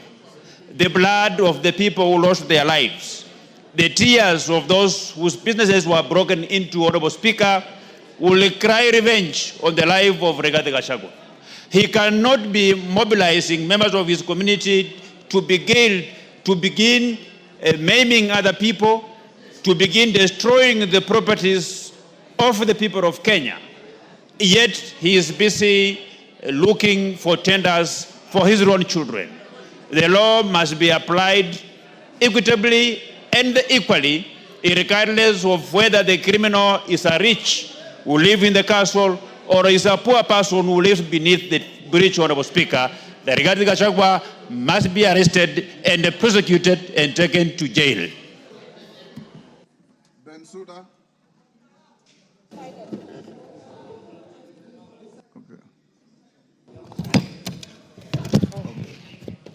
Thank you, Honorable Speaker. I also rise to make my contributions on this motion. Honorable Speaker, what happened yesterday, as a parliament, we have to condemn in the strongest possible terms. Number one, I want to say that we must rise to a parliament, a nation that solves problems. We must not allow some people to take political scores because we have a little bit relaxed on providing for justice. The justice we are talking about, the families that their children lost their lives. We need to organize for a national prayer give them compensation, and shame the demons in the broad daylight. Mr. Speaker, number 2, the police have tried, and yesterday they exercised restraint. We have to take it that they must be beefed up in terms of their numbers. Whether it requires additional resources, Mr. Speaker. I came to Parliament yesterday and saw the work that they were doing. I want to applaud them, but they need to be increased in number so that we don't have a situation whereby when things are getting out of hands, then we direct the GSU to come. I witnessed next to the Parliament here, the people who are hiding behind Gen Zs, Mr. Speaker. The Gen Zs came in, and when they walked and found the policemen, the age of the real Gen Zs, they were allowed to walk in. All of them clapped, and they were young children. But the ones who are exercising hooliganism, Mr. Speaker, those are not Gen Zs. My third contribution, the women are the largest numbers who lost their properties yesterday, besides the ones who were raped. I could see the ones who are confessing over the television. The majority are the women. Benja. Thank you, Mr. Speaker. I want to join my colleagues in condoling the families who lost their children, Mr. Speaker. Mr. Speaker, as a way of information... I'll reduce to 1 minute now. Mr. Speaker, as a way of information, because I've had members talk here, I was here in the 11th Parliament, Mr. Speaker, and I'm aware we passed a law called Deputy President and other state officers retirement benefits act, Mr. Speaker. And Mr. Speaker, in that act, we are giving the retired Deputy President some salary and vehicles, retired Chief Justice, retired Speakers, Mr. Speaker. But we also said in that act, Mr. Speaker, that for as long as they are not engaged in political activities, Mr. Speaker, they will enjoy that pension, Mr. Speaker. Mr. Speaker, I want now to ask the executive to remove vehicles and salaries from former Vice President Kalonzo Musyoka, to remove vehicles and salaries, Mr. Speaker, from the retired Chief Justice, Mr. Speaker, because they are now engaged in anarchy, they are engaged in politics, Mr. Speaker. The law is there, Mr. Speaker. We only need to execute the law so that we make sure they enjoy the retirement or they play politics, Mr. Speaker. Thank you. Patrick Macau. Thank you, Mr. Speaker. I too join the families of those children who lost their lives and also the policemen who are hurt during the demonstrations. Mr. Speaker, I think as a House, it is high time we listen to ourselves, listen to the young people, and ask ourselves, what's the bigger question? How do we engage these young people? Mr. Speaker, I agree. There could be people who are inciting them. But the bigger picture is how we engage them. Because as a parliament, you know how much we are looked at as though we don't fight for them. Mr. Speaker, I want us to stand up and engage the young people of this nation. And Mr. Speaker, again, I want also when the policemen are out there, when they are controlling these crowds. Mr. Speaker, when I look at yesterday at Matu, 2 people were shot. When you look at the crowds which were at Matu and Wote, compared to Nairobi and other places, 4 people lost their lives. So, Mr. Speaker, I urge even the... Sane. Mr. Speaker, the right to demonstration is enshrined in our Constitution. Looting supermarkets, robbing mama bogas, burning police stations, personal properties are not within the realm of that right. Mr. Speaker, protests are majorly political from what I have observed. We elect leaders through the ballot. We have a legitimately elected president. Marching to State House is tantamount to a coup, which is unacceptable. I'm looking forward to a time when somebody from northern Kenya can be a president peacefully. Nyanza can be an elected president, can produce a president. The western Kenyan people can be president. The coastal people can be president. We can't have a monopoly of leadership just because you disagree with somebody. Somebody cannot be the president. I entirely don't approve that. Chonga. Asante mstahiki Spika. Mimi nimekuwa mmoja kati ya ambao washawahi kuwekwa ndani kwa sababu ya maandamano.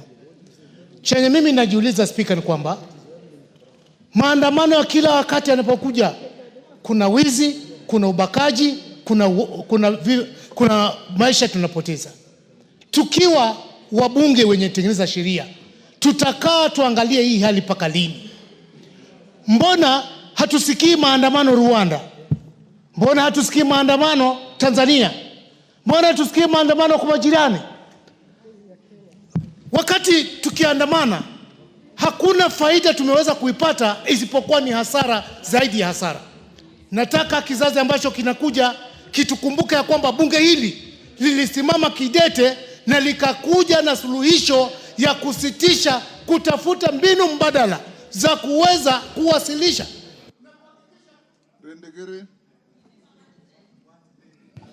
Thank you, Mr. Speaker. I really sympathize with those ones who lost their properties and lives under the hands of a bloodthirsty personality, a vampire of our generation, the man who cares less, the man who feels nothing. Mr. Speaker, we as members of parliament have come across the wrath of this man. I had started with the wrath of this man on Sunday. He came to my constituency insulting everybody, and he brought this to Nairobi. It is a shame. It's a shame to the organizers. It's a shame to those people who came and encouraged our people to rape our women. It is so bad. It's a shame. Member for Isiolo.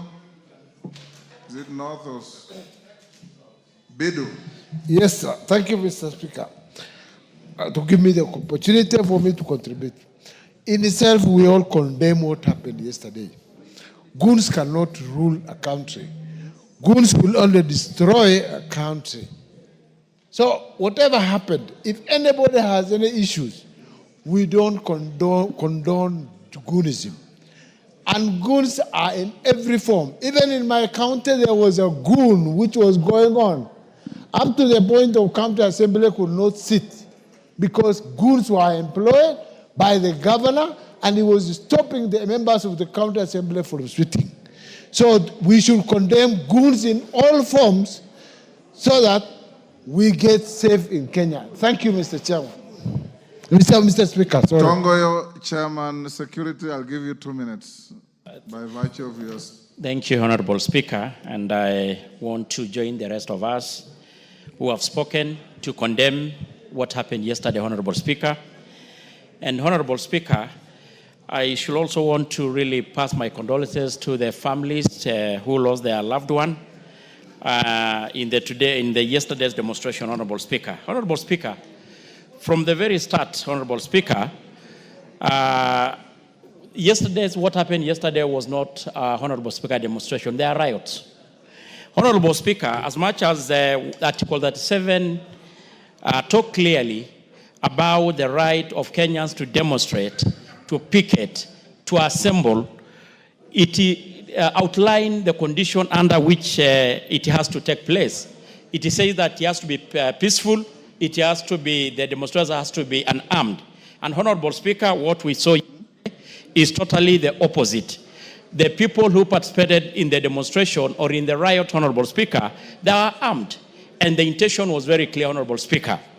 Honorable Speaker, what is so surprising, Honorable Speaker, is actually when, Honorable Speaker, you take keen look to what actually these people, the places they ban, the police station, the Ngao offices, the supermarkets, you keep wondering what the intention was, Honorable Speaker.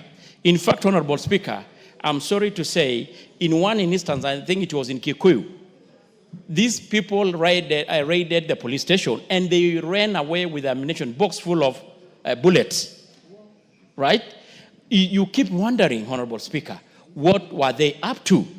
You just conclude, Honorable Speaker, these are the people who are outrightly out for a coup, a civilian coup, to overturn a legitimately elected government. Edith Nyenze, did you give him 2 minutes? Thank you. Thank you. You have done your 2 minutes. Thank you, Mr. Speaker, for giving me this opportunity. Edith, just hold. Yes. Wind up what you're saying. Honorable Speaker, as I finish, Honorable Speaker, I want really to commend the work done by our police officers. the very patriotic, dedicated officers who actually went beyond the call of duty to protect this country. Honorable Speaker, it is a moment we should be able to have a candid conversation to really, Honorable Speaker, come to our senses and able to protect this country, because we don't have any other country to run to. We only have one country, Kenya, and we must safeguard it. And if it means for looking at our security laws, Honorable Speaker, we should actually do the same, Honorable Speaker. I support. Edith Nyanze. Thank you, Mr. Speaker. Let me take this opportunity to empathize with the families who lost their loved ones, and also people who lost property and livelihoods. Mr. Speaker, let me say that as we condemn and say some people organized the strikes or the riots, let's also recognize that there is a problem in our country. How can our youth be so daring to even want to lose their lives? That means there is a lot of hopelessness. There is a lot of desperation. And this is the thing which we should actually be addressing. How can we help the Gen Zs? How can we help the young people? We should not continue condemning other people who do not have instruments of power. Who has the instrument of power? Because we can't keep on blaming other people who have no power, like we keep on Member for Kwanza.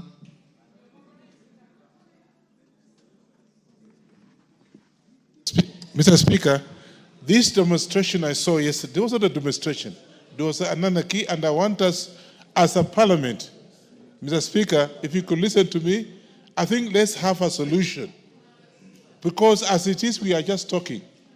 I want us to at least sit as a house to be able to demonstrate to the Kenyans that this is what we are going to do in the case. Because there are even people who are actually leaders in this country who are involved. That we saw. So I would suggest, the Speaker, that this House can form a team to be able to look at this and see how far we can go to condemn the whole thing and see what can be able to be done. Wakili Mureo. Thank you, Mr. Speaker, for the opportunity. I want also to empathize and give my condolences to the members of the community who lost their lives, even the community who lost their properties. Mr. Speaker, as we talk about the riots and looting yesterday, there is one thing we are not focusing on. Why is the country angry? Why is the country angry? The country is angry because the youth do not have a job. The country is angry because there's overtaxation. The country is angry because the government has refused to listen to them. Yesterday it was Raila. Today you are saying it's Gachagua. What I want to tell you is this. Unless we address the core issues affecting this country, mismanagement of the economy, Nyakundi.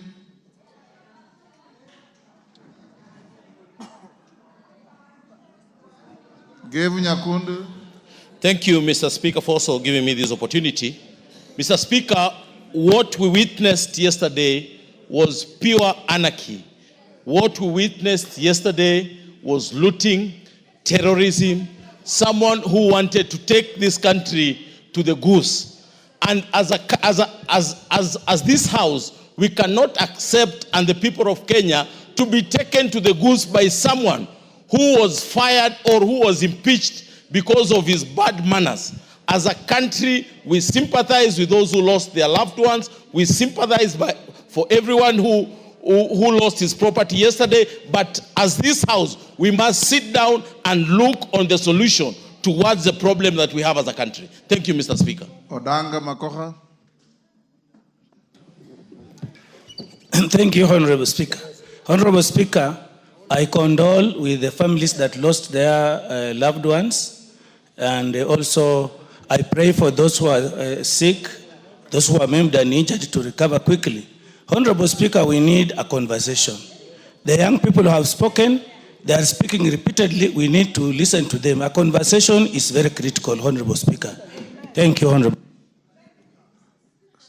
Zaire.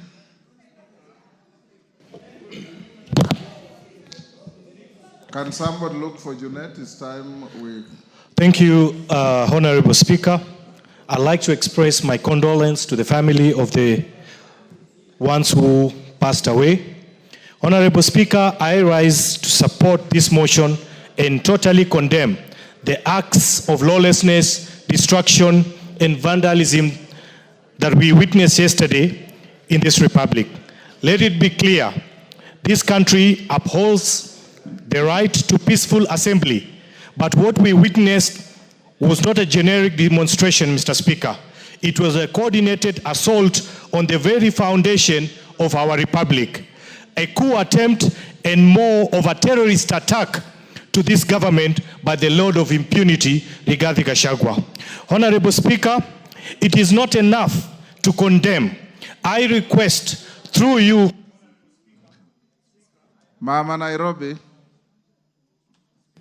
Thank you, Mr. Speaker. Mr. Speaker, as I pass condolences to all the families that have lost their loved ones and wish quick recovery for the ones that are in hospital, I would like to talk about the Law Society and the action that they need to focus on.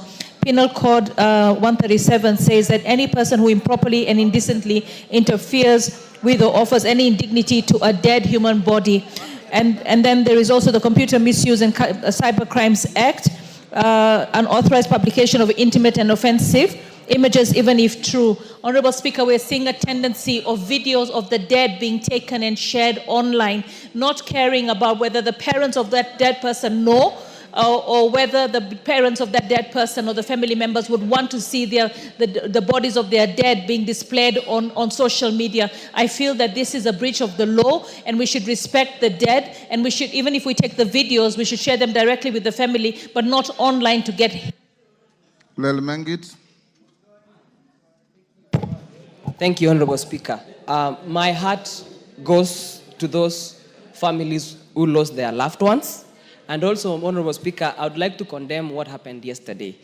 Honorable Speaker, those are not Gen Zs, and we are using this term Gen Zs wrongly. Those who are organized political or criminal gangs, Honorable Speaker. These are bitter people, these are vengeful people, these are desperate people who see death and blood as Christmas celebrations. Honorable Speaker, this has to be out in public, Honorable Speaker, that these are people who are bitter and who are angry for power, Honorable Speaker, who are organizing these demonstrations and destroying property and lives of people, Honorable Speaker. I want to urge and also condemn the police out there that you exercise powers according to the constitution of this country, and I want to condemn you for the restraint that you had yesterday, and I pray that... Condemn or commend? Yes, Kajwang TJ. Mr. Speaker, you need a state to enjoy your rights. Listen, everybody. You need a unified state to enjoy those rights. You need a stable country to enjoy those rights. Those rights you cannot enjoy if we are in a turmoil in a military state. The way we are going into Kenya, we are going into a military state. We are. Those people who cannot face the ballot and cannot get power through the ballot are taking us straight to the military dictatorship. And I can tell you, the shortest period of time a country has got out of military dictatorship is 15 years, 20 years actually. In fact, you will need the whole generation to wipe out the whole generation. Give him a minute. Just to finish a sentence, you will take a whole generation to come back to a democracy. So don't joke. Don't joke with this thing. If you want power, talk to your people from Mount Kenya and come to the ballot and take that power. But you cannot take us to a military dictatorship. Even when I, from Ruaraka, would go to the streets every day, I only went there because I wanted my democratic rights to enjoy. But I don't go there in a void, in a military state. Mr. Speaker, We need a country where we are ruled by the rule of law. I am ashamed. Two chief justices. In fact, I think I'm a better chief justice than some of those. Huh? Kahangara. Thank you, Mr. Speaker, for giving me the opportunity. Let me also pass my condolences to the families of those people who lost their lives last year and this year. And Mr. Speaker, let me say that Kenya is a democracy, a country that holds elections every 5 years, meaning that people have an opportunity to put in the government that they would want in place, and will not allow a government where people want to come through the back door. Mr. Speaker, let me speak for the police. Our police have really shown restraint. And as a country, if we want to move forward, how do we expect our police officers to be able to protect property when people are coming when they are armed and police are not able to take action? Mr. Speaker, I think this is an opportunity for us as a house where we should be able to sit, and if it means changing our laws so that we can be able to protect the people who are supposed to be protecting us as the police, we ensure that they are able to arrest, they are able to stop what was happening yesterday. Otherwise, when we... Thank you, Kahangara. Mover to reply. We gave 1.5 hours. We have exceeded by 5 minutes. Oh? Are you allowed to donate? You have 5 minutes to reply. No, you can donate. 10, Mr. Speaker, I have 10. You have 10 minutes. Yes. You can donate. 1 minute to Gogo. Order. 1 minute to Gogo. And 1 minute to Bararot. 2 minutes. And 1 minute to Alcalau. That is all, Mr. Speaker. Only 3 minutes. Okay. Kogo.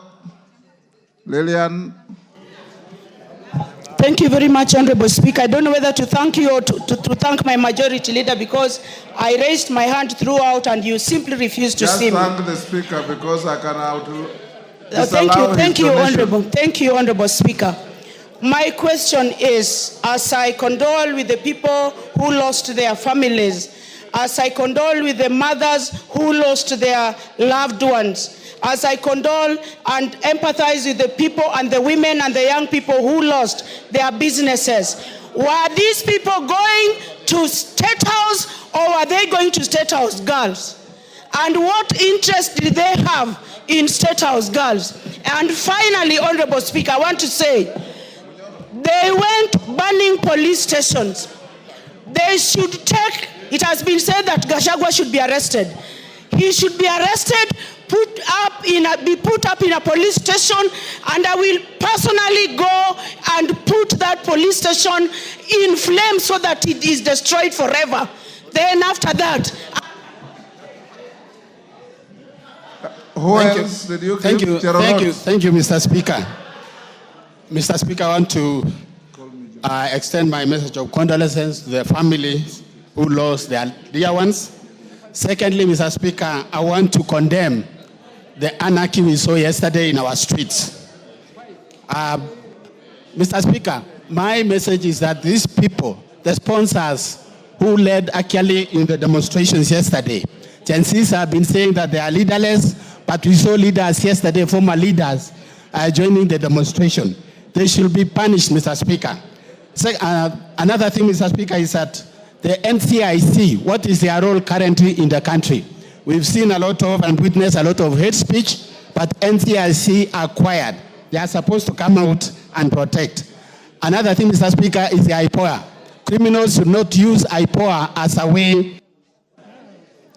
Thank you, Honorable Speaker. Allow me to send a message of condolence to the people who lost their loved ones, and in a special way, Mama Brian Dongo from Olkalau.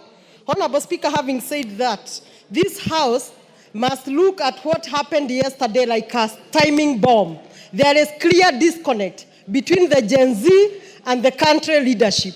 And this House we cannot pretend that we don't know. We know the issues of unemployment, the issues of abduction, the issues of continued killing of their colleagues, and that is why the Gen Z came. And the Gen Z are normally very peaceful until they are brutally provoked by government-sponsored goons. Sakaja plan failed. Yesterday, Gen Z finished their demos at 4, and the goons that were organized came on the street to loot. And we cannot call the Gen Z the looters. We cannot call them the goons. They are goons who are sponsored by...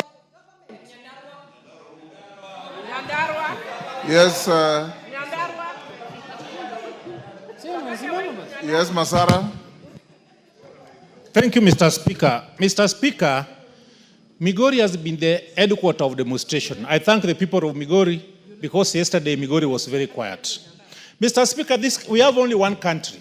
And those who are thinking they can ban this country, where will they be after the country is banned? I want to request each and every citizen that it is high time we sit down and agree that if it is power was there the other day. Power has left them less than 2 years, and they have started banning their own property. Mr. Speaker, I can say that moving forward, we are not going to blame Gen Zs. We'll talk to our young people and tell them, some of us, like me and Junette here, we are a product of civil society. From councillor to mayor to now MP and going to be the next governor of Migori. Young people, let you not be misused, let you not be go astray. You have a future. This country belongs to you after we have... Now. Thank you, Mr. Speaker. Mr. Speaker, first and foremost, I want to thank the members of this House for taking their time to contribute to this important motion, Mr. Speaker. Mr. Speaker, in accordance with the Constitution, it is only this House that can address matters of concern to the people, Mr. Speaker. And what happened yesterday must be a matter of concern to the people of Kenya, Mr. Speaker. Mr. Speaker, I've listened keenly to the contribution of every single member, and every member has reiterated that this country cannot slide to anarchy. We must have a country that we are all proud of, Mr. Speaker. We must have a country that serves us all equally, irrespective of our religion, our race, our community, our tribe, our color, please, and all kinds of things.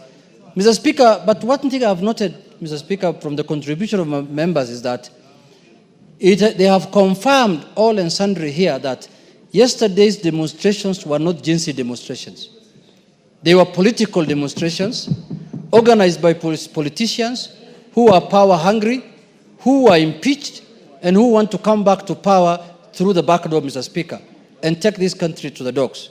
I want to speak to the young people of our country, Mr. Speaker, wherever they are, may they be in my constituency or in other constituencies, that your good intentions of rectifying what is happening in this country, of speaking to the powers that be, has been hijacked and overtaken by selfish, inward-looking, self-interested politicians, Mr. Speaker, who are power-hungry, led by one man called Rigathi Gachagua. Mr. Speaker, a member here said that Sakaja brought goons. Was Sakaja in Olkalau? Was Sakaja in Kikuyu? Was Sakaja in Nyeri? Was Sakaja in Kiambu? Was Sakaja in Muranga? Was Sakaja in Madira? Was Mei in Kieni? Sakaja was in Nairobi. But the distractions and looting that happened in Mount Kenya, Mr. Speaker, is what we describe today as ethnic mobilization. Someone has decided to mobilize his ethnicity, thinking that he can invade State House and take power through a coup.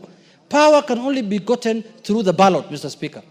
You have to go and campaign, talk to the people, sell your policies, tell people what your manifesto is, and they will elect you, and then you can rule the country, Mr. Speaker. Any other shortcut to power, nobody will entertain it. No country will allow that, and no citizen will allow that. Mr. Speaker, our country is a very beautiful country. The constitution that we enjoy in this country, Mr. Speaker, very little countries have, including developed countries in Western world, Mr. Speaker. The kind of constitution we have, the Bill of Rights, the kind of constitution we enjoy, no African country enjoys, Mr. Speaker. But there are people who are hell-bent to mutilate and discard that constitution, Mr. Speaker, for their own selfish. One of the things I've heard this afternoon, Mr. Speaker, that has shocked me, really, and sent shivers in my spine, Mr. Speaker, is when the leader of majority stood in his place in the House, Mr. Speaker, and said that their home was invaded for the sole purposes of killing his father, who is 105 years, and his mother, who is 85 years, Mr. Speaker, what have the parents of the majority leader got to do with the politics of this country? A man who has done everything he could do in this world. Mr. Speaker, he has even informed me privately here that one man had to be shot so that the thugs can run away, Mr. Speaker. And they have confirmed, I can say this on the floor of this House, that those thugs were organized and supervised by one man called Rigathi Gachagua, Mr. Speaker. What kind of inhumanity can that be, Mr. Speaker, that you want to attack the parents of a politician because you don't like that politician? You want to kill the parents of that politician. If that man can now think of killing the parents of the majority leader, Mr. Speaker, what do you think that man is going to do in 2027, Mr. Speaker? No wonder he said that 2027 will be a Christmas party. I mean 2007 will be a Christmas party, Mr. Speaker. The member of parliament from Odaya has just told me now, Mr. Speaker, that he has lost one of his constituents yesterday. You know, he has lost a constituent. The member for Odaya, Mr. Speaker, here. A very close, campaigner of his, Mr. Speaker. Mr. Speaker, why are we allowing this anarchy to perpetuate in this country? And now they are using the name of Gen Zs to cause anarchy, to cause mayhem, to maim women, to kill people, and to... Mr. Speaker, I asked when I was moving the motion, if you want to demonstrate nationally, you can demonstrate in every part of the country where you are. You don't have to transport people from Kiambu, from Murang'a, from Nyeri, from Laikipia, and bring them to Nairobi so that you demonstrate. What happens if the member for parliament for Narok East, yes, decides to bring his people, the Maasais from Narok to Nairobi, and then Emilio Odhiambo decides to bring Sobas from Soba, and then Wanyonyi brings people from Trans Nzoia, and everyone meets here in Nairobi. What kind of country are we going to have? So, Mr. Speaker, these are people, now I see them now walking around in the wards of Kenyatta Hospital today, saying that they are visiting young people that they brought to the streets so that they can be injured, they can be killed for no reason, Mr. Speaker. The young people of this country have good intentions, we know. They want our country to be safe.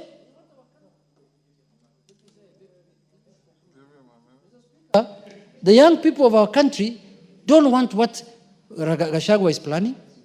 They want a safe country, a country that they can be proud of when they get old, Mr. Speaker. And that is what we are going to do. All of us in this house were elected by Gen Zs. We never came here by ourselves. We were voted for by Gen Zs. We were voted for by women, by elderly, by every person. And we know what our constituents want. Mr. Speaker, with those few remarks, I beg to reply. Member for Lamu, take the nearest seat. Thank you. Honorable members, I now put the question at order number 10, which is that appreciating that Article 37 of the Constitution guarantees the right to assemble, demonstrate, and present petitions to public authorities peacefully. Further appreciating that on Wednesday, 25th June 2025, sections of the population participated in public demonstrations and protests in various parts of the country. Deeply disturbed that in exercise of this great constitutional right, there were numerous cases of violence, arson, invasion into both private and public properties, attacks on innocent wananchi and security officials, most of police officers, and further deeply disturbed that demonstrators destroyed and vandalized both public and private properties and infrastructure, including courts, administration offices, shops, business premises, homes and supermarkets in various places in the country, including Nairobi, Kikuyu, and Olkalau, among other places, alarmed by attempts by demonstrators to enter girls' schools, including the State House Girls' School, Nairobi. Now, therefore, this House, 1, condemns in the strongest terms the deliberate destruction of public and private property and infrastructure during demonstrations, including court records. 2, express grave concern over the repeated incidents of violence targeting civilians and public officers, including security personnel. 3, affirms and acknowledges the right of every citizen to demonstrate, protest, and express dissent, while emphasizing the need to protect livelihoods, and property. And 4, calls upon the Inspector General of Police and the Directorate of Criminal Investigations to immediately and expeditiously investigate the acts of lawlessness and bring to justice those found culpable, including current and former politicians who are involved in the planning, mobilization, financing, and incitement of mobs, goons, and criminals. As members of that opinion say aye. Aye. Those of the contrary opinion say nay. Nay. The ayes have it. Honorable members, as we go to the next order, I want to thank you for exhibiting maturity, decorum, and decency in debating a rather emotive issue. The events of yesterday should alarm all of you and all of us Kenyans that we need to speak to each other and make our country safe. This morning, the leadership of this House joined yours truly to meet a delegation from Nigeria, led by the majority leader of their parliament. They have come to Kenya to learn from us on how we engineered our new constitution. They have come to learn from us on how we are nurturing our democracy. What we saw yesterday is an antithesis of democracy. And we want to urge all of us, everybody included in the management of the affairs of the country, more so, we, the political class. It is wrong, it's unlawful, it's unconstitutional, and unacceptable to hide and take advantage of the poverty of our people, to hire them and take them to the streets to suffer untold harm. There was looting and burning of property in Dagoretti up to 8 p.m. last night. Rongai, same thing. Assuming it was demonstrations, demonstrations have a timeline. You start in the morning at 10 and end by 5, 6. I urge you, honorable members, and the legal team that advises the Speaker, you need to think seriously about having a law that governs and protects demonstrations and demonstrators against infiltrations by wrong people hell-bent on doing wrong things. Next order. Order number 7, questions and statements. We'll go back to receiving responses to statements. A response to Charles Ngusia. Is Charles Ngusia in the House? Yes. The Chair, Blue Economy, Water and Irrigation, is he in the House? He is not. Ngusia will push your response to Tuesday. Response to Mother Wangari by Finance and Planning. Both Mother and Finance are not here next Tuesday. Labor to Cynthia Muge. Yes, Major Deco, you have a response? Then response to Daniel Nanok from Regional Development. Is the Chair Regional Development here? Lochakapong, are you ready? Go ahead.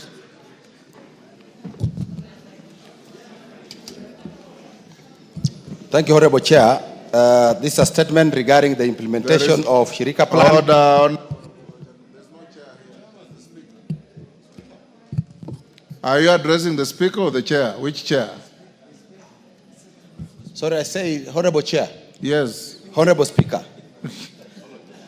Apologies, Honorable Speaker. Go ahead and respond.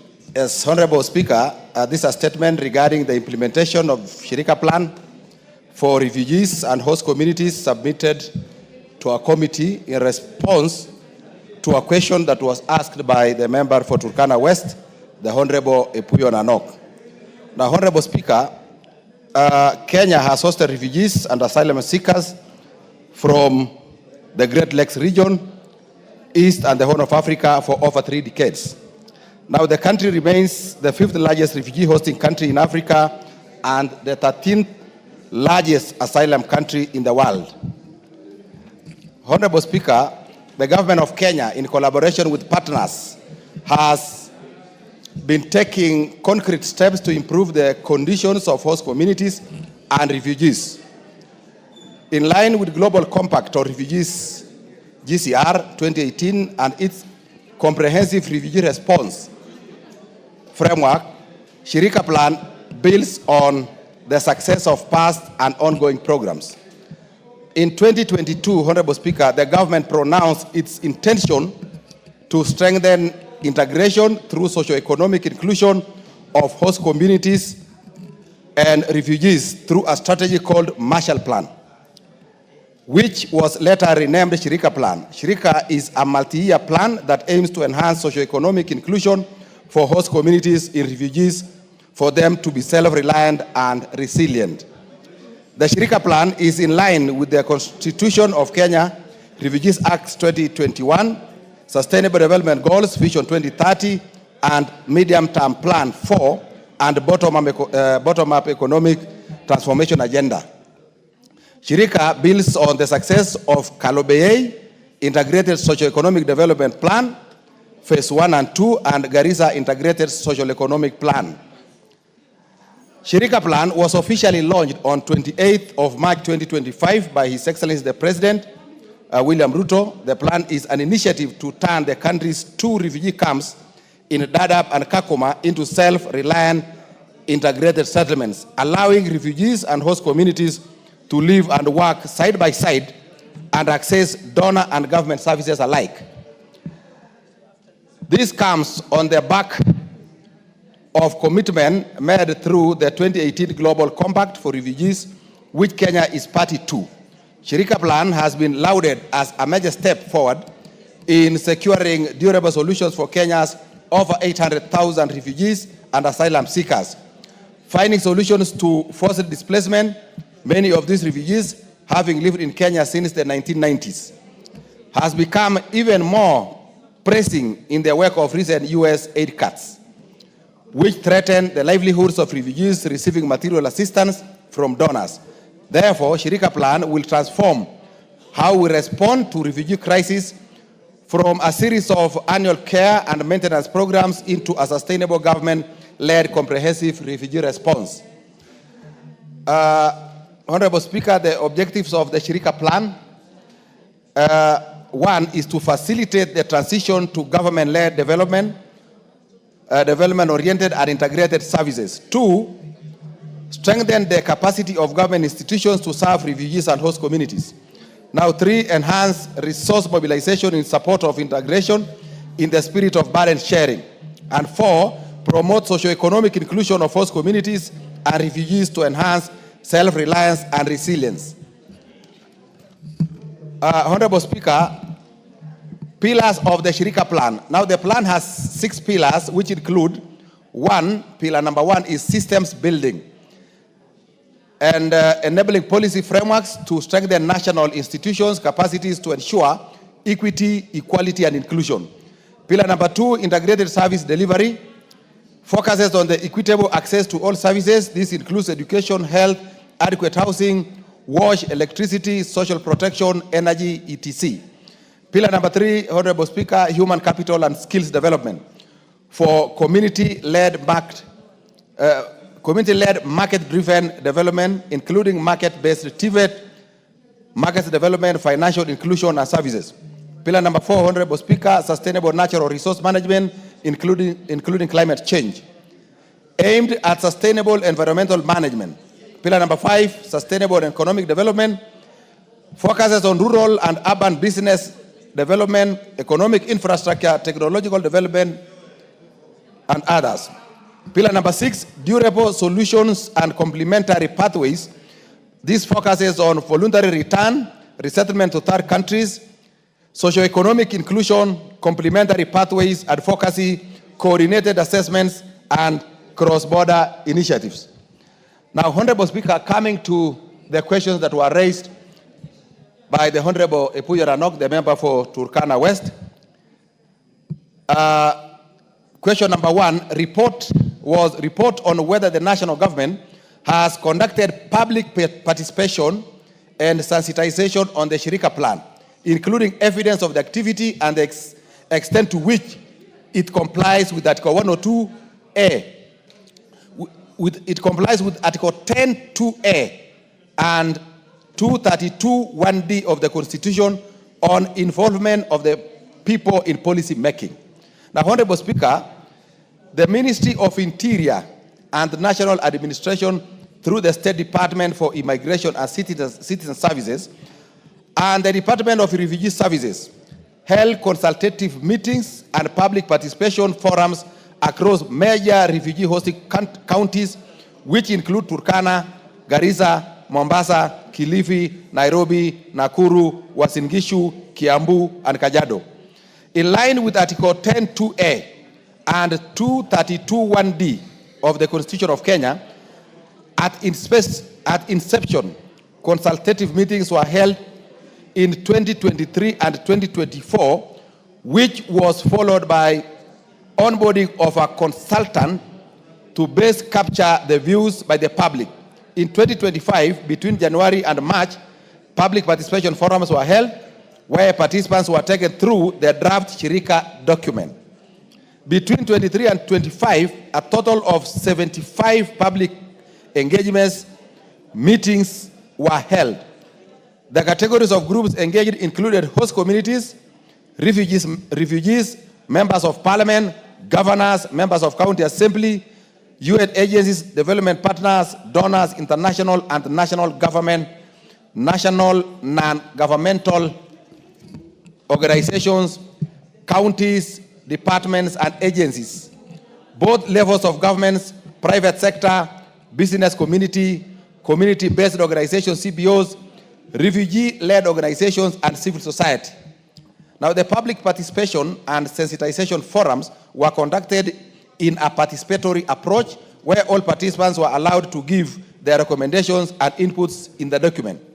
The views collected during the public participation, consultations, and sensitization forums helped shape the document that was launched by His Excellency the President on 28th of March 2025. The Shirika Plan is a living document and can be reviewed on need basis. Number 2, Honorable Speaker, measures put in place to ensure Shirika Plan does not overstretch existing community resources, specifically with respect to infrastructure such as schools, health facilities, water supply, and sanitation, and strategies put in place to fund projects enhancing the socio-economic facilities of host communities. Honorable Speaker, refugees and asylum seekers have been within our communities since Kenya gained independence. The numbers increased significantly in the 1992 during the fall of Somali government. Kenya has since witnessed rising numbers, with current population standing at 849,625, where 431,216 hosted in Dadaab, 305,421 in Kakuma, and 112,988 in urban areas, Nairobi, Mombasa, Nakuru, and Eldoret. Our refugee situation being protracted over 35 years calls for the need for sustainable solutions, as the current status depicts a picture of over-reliance on humanitarian aid, which is unsustainable.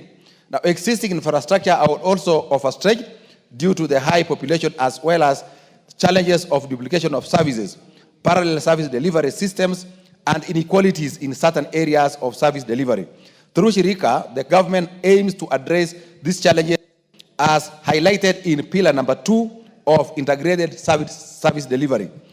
Now, Shirika Plan adopts a development-oriented approach and aims to expand existing infrastructure in refugee hosting areas, including in education, health, shelter and housing, water and sanitation, roads, energy, and electricity and social protection.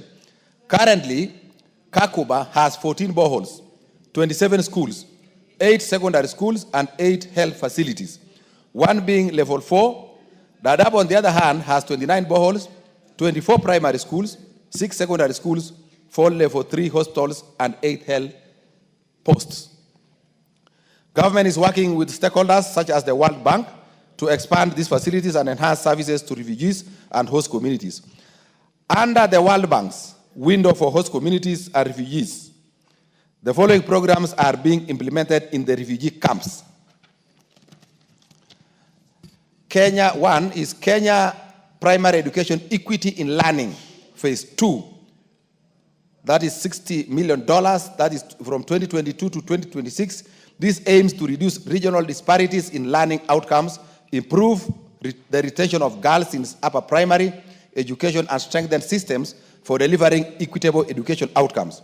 Number 2, Kenya Secondary Education Equity and Quality Improvement Program, that is SEQIP, $50 million, aims at reducing regional disparities in access and learning outcomes in junior secondary schools by expanding access to quality education, improving teaching quality, and strengthening systems for equal access to education. Number 3, Kenya Urban Support Program, Phase 2, that is $50 million, and the time is from 2023 to 2028. This one aims to improve the delivery and resilience of urban infrastructure and services, enhance the private sector engagement in urban planning, and support the transition of refugee camps into integrated host community and refugee settlements. Number 4 is National Youth Opportunities Towards Advancement, NYOTA, at $20 million between 2023 and 2028. This one aims to increase employment, earnings, and promote savings for targeted youth. Number 5 is building resilient and responsive health systems at $40 million budget, and it's between 2024 and 2029, and this one aims to improve the utilization and quality of primary health care services and strengthen institutional capacity for service delivery. Now, Kenya Water Sanitation and Hygiene Program, K-WASH, $50 million, 24 to 2030, aims to have better access to quality, affordable water and improve the sanitation of toilets and disposal of waste. Funding to implement Shirika Plan. Now, funding for implementation of Shirika Plan is expected to be from different sources, including the international community. The Shirika Plan seeks to leverage partnerships, including bilateral and multilateral partnerships and private-public partnerships to fund ambitions under the Shirika Plan for refugees and host communities. A robust financing strategy is under development to ensure predictable and sustainable funding. Question number 3 by the honorable member is steps being taken to strengthen security, promote peaceful coexistence, and empower host communities through implementation of the plan. Honorable Speaker, peace and security are at the core of any meaningful development. Cognizant of this, the government has deployed additional security officers to address security matters in refugee hosting areas due to the high population. Now, through peace and security committees, government is leveraging on community structures like Nyumba Kumi and faith-based organizations to promote peaceful coexistence. The Shirika Plan primarily seeks to ensure equitable sharing of resources to address potential conflicts that may arise between refugees and host communities, or indeed, different groups internally within both refugee and host communities. The systems building pillar of Shirika Plan places deliberate emphasis on community-based protection mechanisms, security screening, regional collaboration, and security and empowering community-based security approaches, alongside strengthening security agencies and structures to ensure peaceful coexistence between refugees and the host communities. Question number 3, Honorable Speaker, is clarification on terms used as integration of refugees and host communities and details on support mechanisms available to help refugees to become self-reliant, including how job opportunities are being structured to ensure equitable competition between host community members and refugees. Honorable Speaker, local integration is one of the 3 durable solutions outlined in the 1951 Convention relating to status of refugees, in which Kenya is a signatory to. The other 2 are voluntary repatriation and resettlement to third countries. The Refugee Act 2021 defines local integration as the gradual process through which refugees are incorporated into the society through a process that ensures that refugees attain broader rights, have improved standards of living, and positively contribute to the social life of the host community. Under the Shirika Plan, integration refers to social economic inclusion. That is inclusion into service delivery systems. Honorable Speaker, it should be clear that refugees will not enjoy civic and political rights, including the right to vote. Neither will they be granted Kenyan citizenship under the plan. Refugees who want to be Kenyan citizens will have to meet the requirements established in the Kenya Citizenship and Immigration Act of 2011. Now, the State Department will continue to conduct public awareness, sensitization, and information sharing to ensure that both refugees and host communities understand the terminologies and components of the plan. On jobs and livelihoods, the Shirika Plan seeks to develop human capital and skills and create enabling environment for self-reliance and access to livelihood opportunities for both host communities and refugees. Under Shirika, all socio-economic opportunities will be shared equally between host communities and the refugees.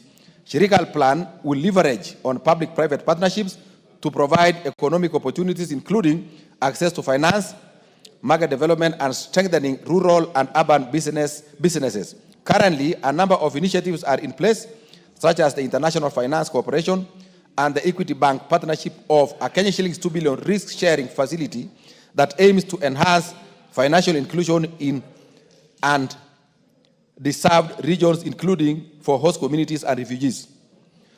Honorable Speaker, the final question, question number 5. The measures put in place to transition the refugees under Shirika Plan, including the specific roles and contributions of key stakeholders, such as the United Nations High Commissioner for Refugees, UNHCR, to achieve the objective, the implementation is to be done in phases. The plan has laid out the process of transitioning to integrated settlements in which both refugees and members of host communities would benefit from inclusion in national services and from programs aimed at facilitating self-reliance, community-led economic development, and peaceful coexistence. The Shirika Plan will ensure that host communities are at the center of targeted programs and will address the disparities that have existed previously by ensuring equitable access to services. Shirika adopts a bottom-up approach where the needs of communities will be captured in a sector work plans. The implementation shall be in 3 phases. 1, transition phase, that is from 2025 to 2028. Number 2, stabilization phase, 2029 to 2032. And resilience phase, 2033 to 2036. In order to ensure a successful transition to refugees, a successful transition for refugees, a number of issues will need to be addressed. Key among them is harmonizing legal and policy frameworks, development of a government-led refugee management system, that is database, enhancing access to documentation and recognition of refugee IDs by service providers, expanding infrastructure to cater for both host communities and refugees, livelihood programs for both refugees and host communities. Roles and responsibilities of partners. Honorable Speaker, implementation of Shirika Plan adopts a whole of government and society approach, including national and county governments, UN agencies, donors, development partners, private sector, non-governmental organizations, community-based organizations, CBOs, refugee-led organizations, host communities, and refugees. Below are roles and responsibilities of various actors. Government of Kenya. The role of the government is protection of refugees under the 1951 Refugee Convention. Further, government will be responsible for data management, security coordination, security coordinating all stakeholders, and executing its mandate as per Refugee Act of 2021. County governments. Their role is to ensure the inclusion of host communities and refugees in county integrated development plans and promote evolution of refugee-related services through the implementation of projects at the county level that support socio-economic integration of refugees and host communities. National and county governments, national and county assemblies provide oversight on the use of resources under Shirika Plan. UN agencies led by the UNHCR, their work is to support the government by offering technical expertise, funding, and international policy guidance in refugee protection, humanitarian and development assistance, and the transition towards sustainable development-oriented solutions. The role of development partners, Honorable Speaker, is provide financial resources, technical assistance, and strategic support to facilitate the implementation of the Shirika Plan. Non-governmental organizations, NGOs, is to implement select programs and services that support refugees and host communities, welfare and advocacy, and contribute to capacity building and community resilience. Private sector will catalyze economic growth by investing in local enterprises, creating employment opportunities, and supporting innovation and entrepreneurship among refugees and host communities. Honorable Speaker, cognizant of the importance of community engagement and participation in development and implementation of refugee programs, including those under Shirika, the government intends to continue sensitizing and engaging host communities and refugees throughout the implementation phase. As part of next steps, the State Department for Immigration and Citizen Services, through the technical committees, is developing a costed implementation matrix from which sectors at the camp municipal level will develop the annual sector work plans. The response has taken quite a long time. Summarize, please, in the interest of time. If you can pick the salient issues that the member asked for, then so that we can conclude, we move to the next response. Thank you, Honorable Speaker. In conclusion, the State Department will continue conducting sensitization forums on Shirika in the major refugee hosting counties. There shall be a wide consultative process with the leadership in refugee hosting counties, both at the national and county assemblies, to ensure successful implementation. I thank you, Honorable Speaker. Thank you. Is the response satisfactory? Thank you, Madam Speaker, and let me take the opportunity to thank the chair of the committee for the response. But however, Chair, these questions and these issues that I raised in my statement, I am not getting the answers that I was seeking for. I was seeking for concrete activities, concrete steps that the Kenya government is actually taking to bring on board Shirika Plan to the hosting communities. A lot of what you hear, Madam Speaker, given as answers here, are things we've been doing, we've been hearing, and we have engaged with the State Department, UNHCR, and those partners that are enumerated in this statement.